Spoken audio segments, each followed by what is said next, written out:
नमस्कार, मी अश्विनी पुरी. DS news 24 मध्ये आपल्या सर्वांचं स्वागत. बघणार आहोत बातमीचा सविस्तर आढावा.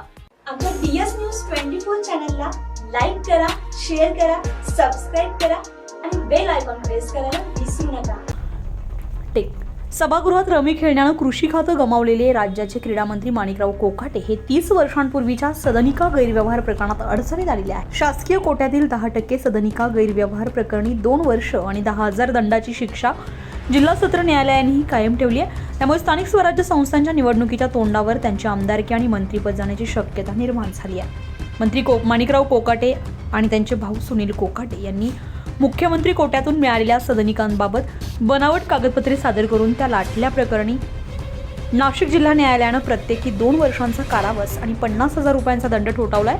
या निकालानंतर अवघ्या 2 तासात त्यांना जामीन मंजूर झाल्यानं कोकाटे यांचे मंत्रीपद तात्काळ धोक्यात आलं नव्हतं. मात्र या प्रकरणात आता महत्त्वाचा टप्पा समोर आला असून जिल्हा सत्र न्यायालयानं देखील त्यांना सुनावलेली 2 वर्षांची शिक्षा कायम ठेवली आहे. त्यामुळे मंत्री माणिकराव कोकाटे यांच्या राजकीय भवितव्यावर पुन्हा एकदा प्रश्नचिन्ह निर्माण झालंय.